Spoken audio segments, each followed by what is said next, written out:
Hi, it's Mr. Mac, and today we're going to be looking at scientific laws and theories, and in particular the theory of evolution. And we're going to look at the distinction between macroevolution and microevolution, and why it's important for scientists to make this distinction. Welcome to Mr. Mac's Physics channel. He can explain things really well and is a lot of fun to watch. Okay, so you can see that the title of today's lesson is Scientific Laws, Theories, and the Theory of Evolution. And this is designed specifically for Stage 5 science, or particularly for you in Year 10. First thing to note when we have a look at this is, well, let's start with this picture here. And you can see something has happened. There's a snapshot, a black and white photo, and it looks like something has happened. And if you were a detective, you would ask the question, well, what has happened? Why is this person lying down? What is the mess all about? The desk is closed. You can make some observations. There's a phone, an old style phone hanging up. There's a radiator on the left-hand side that looks like it's been covered in frost or cold or something. The chair has fallen down. Or no, that's an inference. The chair is lying on its side is an observation. And we could make an inference that says someone came in and murdered this person, and we can make an inference this was in the 1920s or something like that. But really, we need to distinguish between observations and inferences. Now, this is an exercise that we would do right from the beginning of Year 7 to distinguish between observations and inferences. And in this topic, it is really important that we maintain a careful balance between what am I observing and what is an inference, and how are my inferences actually being influenced by my own assumptions and presuppositions. The next slide shows this one.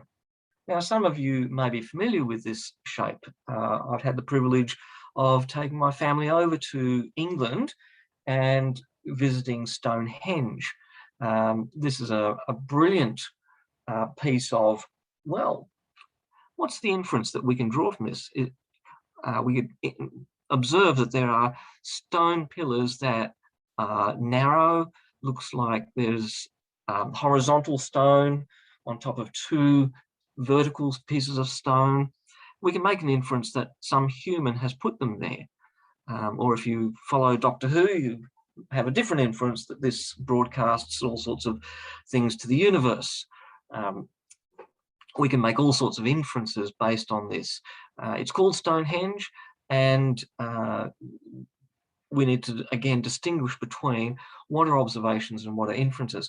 The stone, the rocks that are there, are actually quarried from a long distance away, and geologists have been able to determine that they have been transported somehow from a distance further away, because the type of rocks that are at Stonehenge don't occur in that local area. Now, I've got to tell you, it is, in my view, the coldest place on Earth. Now, that's probably an inference based on one visit when it was very, very cold, wind blowing straight across the fields there. But again, in this topic of evolution, we need to distinguish between observations and inferences. Let me move on. Making observations. Now, scientists make lots of observations using, of course, our senses. Sometimes we need aids to our senses. So, for example, looking at stars and galaxies, we would use a telescope. Looking at cells, we would use a microscope. And obviously, there are other ways to extend our senses, so we can use radio telescopes like the dish at parks. We can look at infrared and ultraviolet, which are invisible to human eye, but we have detectors for those. So we make lots of observations, but it's limited by us as the observer, and it's limited by our scientific understanding, which is why science is a progressive course from Year 7 right through to the senior years and beyond. It's limited by the observer's political leanings, believe it or not. And the observer's philosophical assumptions, and human error. So I might see something, observe something, but not accurately observe it, or even have a mistake. So my ruler might be a 30-centimeter ruler, which looks like this. It's been broken off, so there might be some errors in that. Observations are used to make predictions and hypotheses, and as I've said, inferences. And these can be tested to make theories and laws. Now, be careful about the use of the word theory. It does not mean it is false. What it does mean is that it's the best possible explanation of the observations at this point in time. And so we talk about theories, and interchangeably we use the word model. And it's worth using that. So instead of talking about the Big Bang Theory, which sounds like a comedy, we can talk about the Big Bang model, or the model of the Big Bang. We're going to have a look at the theory of evolution, or the model of evolution, and we're going to distinguish between macroevolution and microevolution. So scientific theory is an explanation of related observations or events. It's supported by independent researchers. Now, I don't like the word proving, but showing that these hypotheses occur and are tested multiple times. And it's dynamic. It's tweaked as new evidence becomes available, and scientific theories or models can change over time. So, for example, Sir Isaac Newton thought that light was made up of particles. He called them corpuscles for some strange reason. And then along came Huygens around the same time. He said, no, light's made up of waves. Now, we've since know that it's a little bit more complex than that. And sometimes light acts as a particle, and sometimes it acts as a wave. And there's a model to describe that we call the quantum model of light. But there's also scientific law, and it's a statement of fact that's meant to explain an action. We've come across some of these laws already with Newton's laws of motion. And often they're very simple, like F equals ma, a mathematical formula. And what we see is, more often than not, it's observed to be true. Now, along comes Einstein, and we find out that when we look at motion, Newton's laws need to be fine-tuned when we're going really, really fast, like close to the speed of light. So Newton's laws tend to break down at that. So the scientific law is observed to be true for certain criteria. Now, when we come to, I don't know what's happening with this slide. Oh, there we go. Theories and laws, they're usually well accepted by the scientific community. Just remember that science is never done in a vacuum or in a laboratory by an individual. Those results are published and made known, and the scientific community then tests those and then use those observations to make predictions and develop new technologies. Now let's take some notes if you haven't already. Please make a heading evolution. And the word evolution simply means change. And you can see there I've got a picture of the changes in mobile phones. And it's funny that a few years ago we had flip phones, a little bit like Star Trek, if you ever see their communicators. And now Apple is bringing back the flip phone for some strange reason. We use the word evolution regarding all sorts of things, both living and dead. And so when we talk about, for example, the evolution of technology, what we're meaning is that not that one computer has somehow changed by itself into another, or one mobile phone has changed into another. It's simply about the changes in technology over time. And that's what the word evolution in its purest form literally means. It just means change. However, when scientists talk about the evolution of life forms, they're referring to macroevolution of species from one common ancestor. And often there's a diagram used to show this. However, I'm quick to point out that this is not evidence. This is simply a diagram. And what we see is nice classification and black dotted lines joining things together. However, there are lots of inferences based on observations at this point. So evolution of life forms, scientists and biologists in particular will talk about a common ancestor. So what's the difference between microevolution and macroevolution? And this is worth jotting down definition. And later this period, we'll actually get to see this in action. So microevolution is the process over generations that produces changes in the genes that occur within a species. And we see that with breeding of dogs, breeding of horses. We see it with finches' beaks, like Charles Darwin observed on the Galapagos Islands. And it involves variation. It involves optimization, it involves specialization and survival strategies. And those 4 different processes can easily be observed with microevolution today.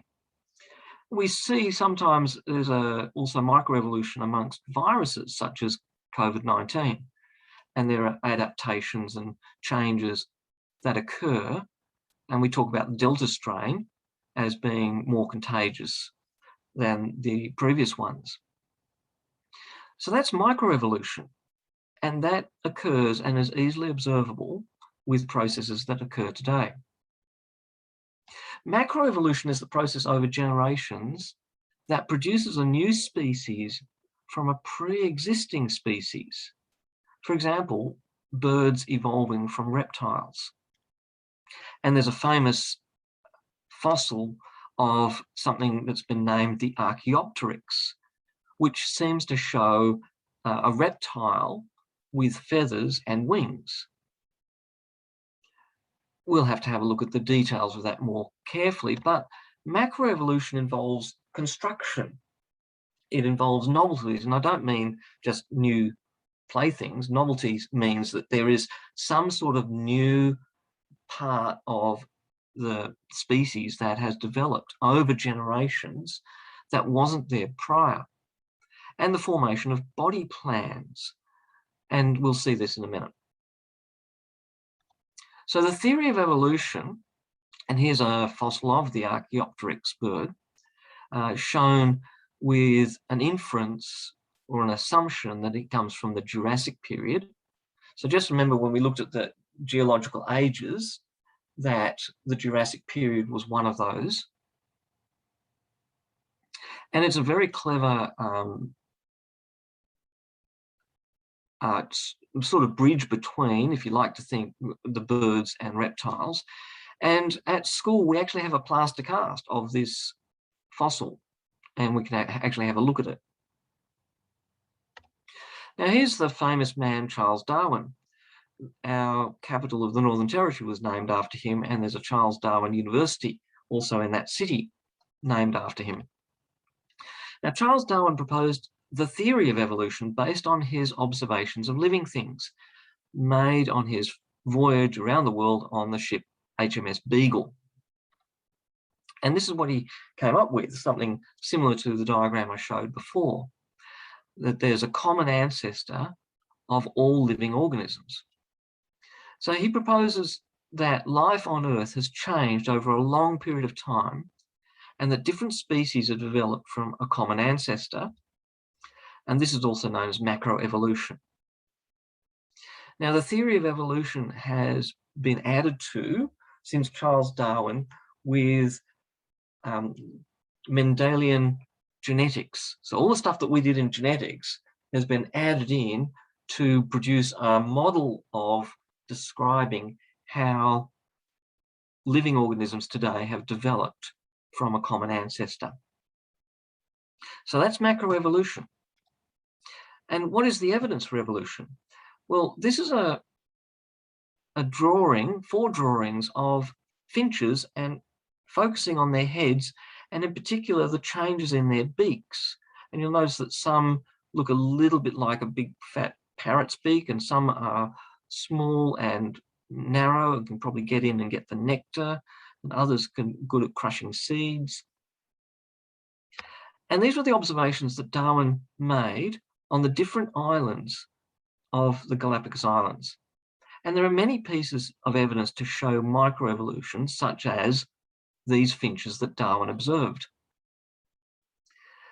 And the evidence for evolution goes to the fossil record as well, and the estimated age of the Earth. And we discussed a little bit about the age of the Earth last term. The fossil evidence is still debated. And the fact that previously living organisms died and their remains were captured is not disputed. So we can look at fossils and infer that there was a living organism that caused that rock to occur. That simple life forms developed into more complex life forms is, however, debated. That some life forms became extinct is not disputed. So this is why we all agree that the dinosaurs don't exist today. Although there's some interesting reptiles that have dinosaur-like qualities, such as crocodiles that continue to grow in length their entire life, whereas we tend to stop at adult. That new life forms have developed from more primitive forms is disputed. So what is the evidence? While fossils of links between some groups of organisms have been found, there are many gaps in the records. Some interpretations made by some scientists about a fossil have often had to be modified later. And that's true regardless of the assumptions. True whether approaching from an atheistic point of view, a theistic point of view, a biblical point of view. There have been fossils that have been discovered, some inferences made or interpretations imposed, and then they've had to be modified. So we need to be careful at looking at the evidence. So let's do that. Let's look at the evidence. And the first one is about comparative anatomy. And again, if you're taking notes, this is a good dot point. Evidence for evolution, comparative anatomy. So many different organisms share common features which indicate, for example, the 5-fingered limb of vertebrates like I've got and you've got, might indicate a possible common ancestor. They might indicate a common environment, such as fins develop with fish, with sharks, which are fish, with whales, which are not fish, but mammals. They all have fins because of the common environment of which they're developing. Or it might indicate a common designer. And notice I've got a capital D there. So we can't be adamant or dogmatic about what does the evidence actually suggest. And there's some more similarity, and I've mentioned sharks and dolphins have very similar body shapes despite different body systems because they need to move quickly through seawater. Yet I want to propose that similarity does not imply causality. Just because something is similar to something else doesn't mean that one thing causes the other. Let's look at some more evidence. So here are some diagrams of comparative anatomy. And you may see this in textbooks where the number of digits, the 5 digits, and even the way that those bones are broken up or classified and named, you can actually see them in both fins and claws and wings, particularly like bats and so on. So there seems to be some sort of similarity. Second evidence for evolution comes from the similar embryos in vertebrates.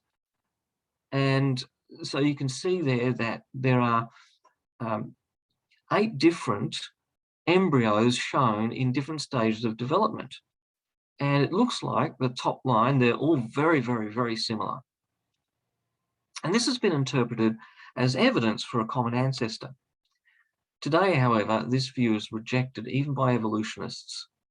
So we need to be careful of imposing inferences and assumptions onto observations. Here's another one, is that a human has more similarities in DNA with a chimpanzee than with a goldfish. So similar biochemistry is evidence for evolution. DNA and amino acids has to do with biochemistry. All living things share many biochemical similarities. We're all made out of carbon, or carbon, hydrogen, and oxygen.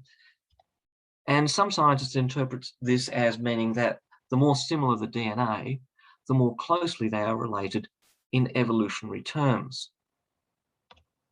Well, where does that leave those of us who read the Bible?